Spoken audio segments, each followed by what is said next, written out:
नमस्कार dear and dear, आज हम लोग पढ़ने वाले हैं 3 × 3 कोटि के अवयव का सारणी। अर्थात 3 × 3 कोटि का अगर अवयव का सारणी दिया रहे उसको किस प्रकार से विस्तार और हल किया जाएगा इसके बारे में हम समझते हैं। देखिए, लिखना पड़ेगा आपको माना कि determinant A11, A12, A13, A21, A22, A23, A31, A32, A33। इसको हम लोग बोलते हैं प्रथम पंक्ति। इसको हम लोग बोलते हैं प्रथम पंक्ति अर्थात रो 1। इसको बोलते हैं द्वितीय पंक्ति। ये हम लोग का R2 है और इसको हम लोग बोलते हैं तृतीय पंक्ति। ये हम लोग का R3 हो जाएगा।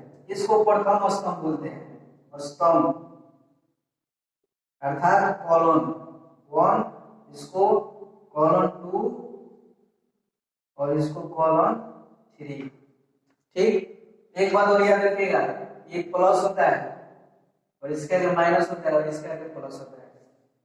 क्यों होता है? क्योंकि जब ये दोनों जुड़िएगा सम संख्या आएगा तो उसका जो प्लस होता है, जब जुड़िएगा विषम संख्या आएगा तो उसका जो माइनस होता है। तो ये ध्यान में रखिएगा। फिर जस्ट इसी प्रकार ये माइनस प्लस और ये है ना, ये प्लस और ये माइनस और ये प्लस होता है। ठीक, तो हम लोग रहा कि इसको विस्तार कैसे किया जाए।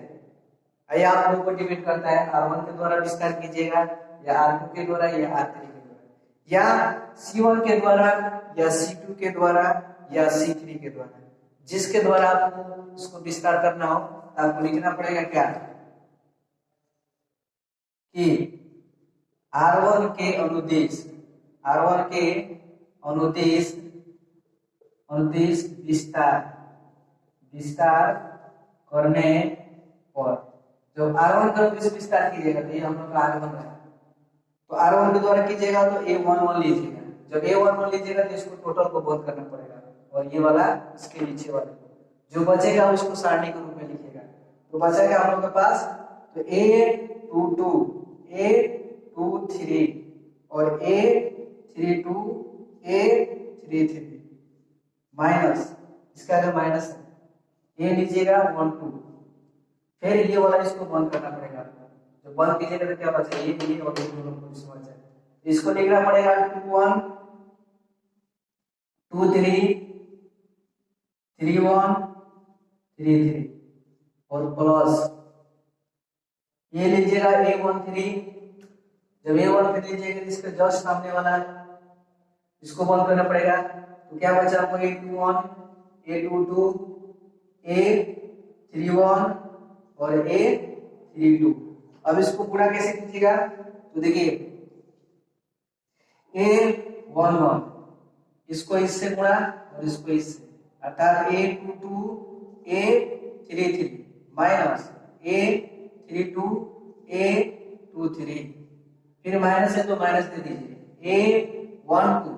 फिर इसको इससे मल्टीप्लाई और इसको इससे मल्टीप्लाई तो A21, A33 minus A31, A23 फिर प्लस दे दीजिएगा। ये प्लस है तो प्लस लिख दीजिएगा A13 है।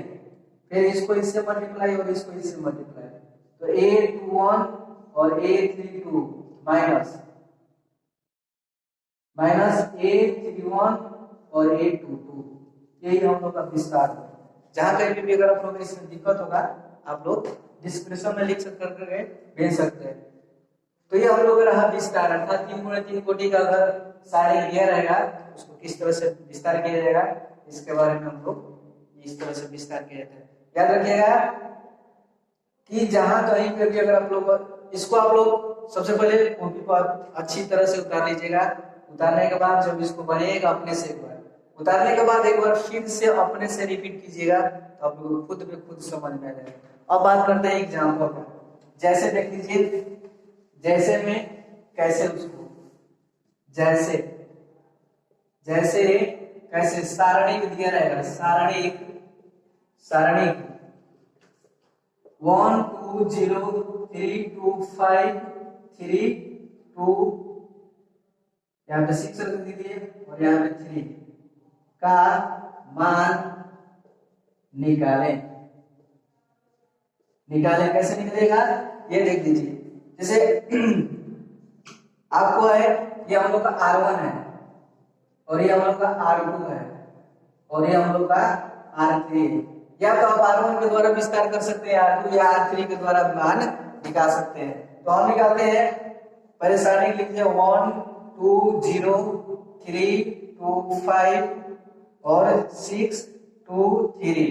आप जिसके द्वारा विस्तार करना चाहते हैं, जिसके द्वारा इसका मान ज्ञात करना चाहते हैं, उसको हम लोग यहाँ पे लिखना पड़ेगा। R1 के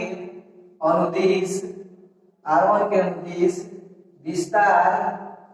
विस्तार करने पर R1 के अनुदिश जब विस्तार कीजिएगा तो देखिए इसका R1 ये है, यहाँ पे लिखना पड़ेगा 1। अब देखिए ये 1 है, 1 लिख दीजिएगा, इसके जस्ट नीचे वाला इस तरफ बंद कर दीजिएगा और इसके सामने वाला भी। ये आपको बचा क्या 2 5 2 3, आप लिखना पड़ेगा 2 5 2 3 और फिर ये प्लस होता है, माइनस होने वाला प्लस होता है, तो यहाँ पे 2 लिख दीजिएगा। देन इसको लिख करके ये बंद कर दीजिएगा। आपको मिला क्या तो 3 5 6 3 और प्लस 0 और इसको जब लीजिएगा तो ये हम लोग का 3 2 6 2।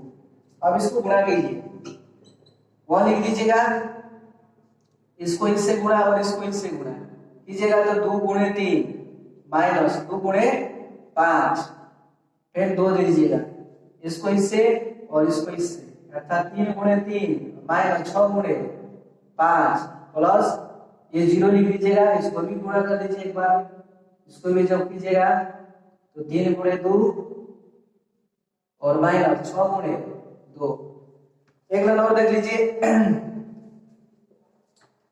ये लेकिन हम कितना हो जाएगा 3 गुना के 6 माइनस 5 गुना के 10 माइनस 2 है तो 2 दे दीजिए, तितली के 9 और माइनस 6 5 30 और प्लस ये 2 0 हो जाएगा।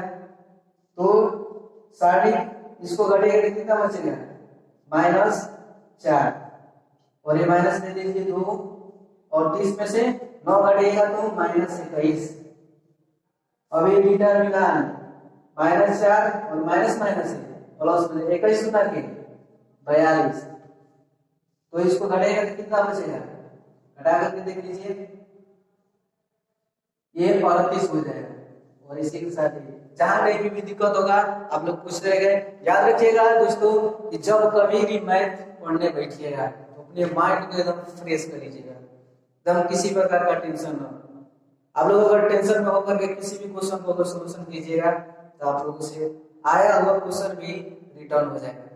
अब याद रखिएगा कि जो क्वेश्चन जितना ही बड़ा होता है उसका जितना ही सोल्यूशन बड़ा होता है वो क्वेश्चन उतना क्रिटिकल नहीं होता है, कठिन नहीं होता है। जो क्वेश्चन जितना ही देखने में छोटा होता है वो थोड़ा आप लोगों के लिए कठिन हो सकता है। इसलिए कोई जो भी क्वेश्चन कितना भी बड़ा क्यों ना हो, मैथ का मतलब ये होता है कि क्वेश्चन कितना भी बड़ा क्यों ना हो उसको जितना ही छोटा में छोटा हो सके आप उसको सोल्यूशन कर सकते हैं। तो आप लोग एक बात याद रखिएगा, इस वीडियो को लाइक और शेयर करना ना भूलिएगा। जहाँ कहीं भी आप लोगों को दिक्कत होगा डिस्क्रिप्शन में लिंक करके भेज सकते हैं।